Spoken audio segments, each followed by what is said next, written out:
Siç e dim të gjithë ne se ka njerëz të poshtër dhe të këqij, të cilët vazhdojnë të veprojnë vepra të këqija e pastaj argumentohen se kështu ma ka caktuar mua Allahu subhanahu wa taala.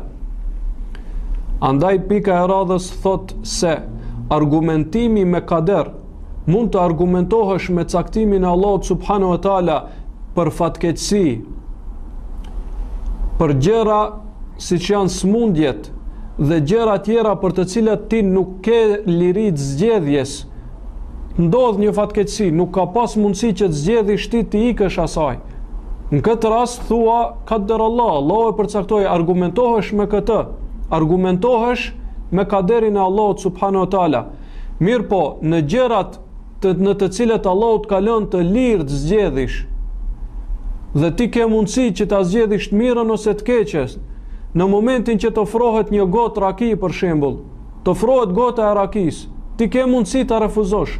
Askush nuk po të detyron që ta pijesh atë. Andaj mos e pi atë e të thuash Allahu e caktoi, por refuzoje, sepse këtë Allahu e ka lënë në lirinë tënde të zgjedhjes. Allahu subhanahu wa taala andaj për këtë të merr në përgjegjësi. Andaj nëse e zgjedh keqen, ai të dënon, sepse ta ka lënë liri të zgjedhjes. Mirë po, a e ka ditë ai se çka do të zgjedhish? E ka ditë se çka do të zgjedhish. E ka ditë se çka do të zgjedhish. Mirë po, ti mos e zgjedh të keqen. Ti mos e zgjedh keqen, sepse ti të ardhmen nuk e din. Zgjedh të mirën dhe thuaj kështu dëshiron Allahu subhanahu wa taala për mua, e mos e zgjedh të keqen e pastaj të argumentohesh me të. Kurse sa i përket të kaluarës, mund thuash të kaluar në të kaluarën kam bërë vepra të këqija. Allahu i ka caktuar ato për mua.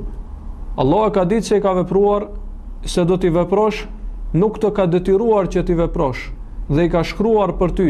Mirë po, ti edhe të kaluarën ta ka lënë Allahu mundësinë që ta ndryshosh.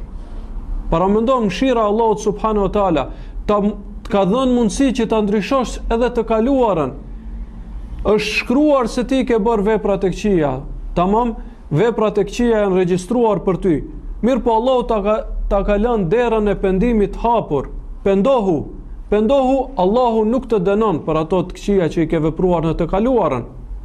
Madje nëse e përmirëson të ardhmen, Allahu subhanahu wa taala veprat e këqija që i ke bërë në të kaluarën ti shëndron në vepra të mira, ti shëndron në vepra të mira. Pra, me këtë e kuptojmë se nuk lejohet argumentimi për mëkate me kader. Të thuash Allahu e caktoi kështu, andaj pse unë e kam përgjegjësi? Jo, ti ke përgjegjësi, sepse ti e ke zgjedh me dëshirën tënde. Kurse në fatkeqësi dhe në vepra që nuk janë sipas zgjedhjes tënde, nuk janë sipas dëshirës tënde dhe zgjedhjes tënde, në këto raste argumentohesh me caktimin e Allahut subhanahu wa taala. Sepse tham, caktimi i Allahut subhanahu wa taala për ty është një pjesë e tij, është në zgjedhjen tënde, ke liri zgjedhjes. Për këtë merresh në përgjegjësi. Pjesa tjetër nuk ke liri zgjedhjes në të. Si për shembull, a do të jesh racë e bardhë apo racë e zezë, nuk ke liri zgjedhjes. Kështu të ka krijuar Allahu subhanahu wa taala. Andaj kjo është caktimi i Allahut dhe ti nuk ke përgjegjësi. Mirë po, sot a do të falish namaz, a nuk do të falish? Për këtë padyshim se ke liri zgjedhjes. Andaj në këtë rast Allahu të merr në përgjegjësi. Pse nuk e ke falur? Pse nuk e ke falur? Sepse të ka lënë që të zgjedhish dhe të jesh i lirë.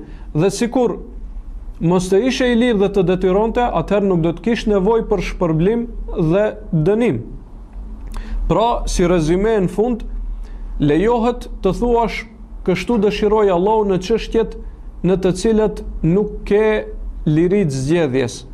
Kurse në çështjet në të cilat ke liri të zgjedhjes, atëherë në këto raste do ta fajsosh veten sepse ke pasur liri të zgjedhjes. A e ka ditur Allahu subhanahu wa taala çka do të zgjedhish? Po, e ka ditur. Mirë po, ti je përgjegjës sepse Allahu nuk të ka detyruar dhe ka dallim në mes diturisë se diçka do të ndodhë dhe në mes detyrimit të dikujt që të veprojë ashtu.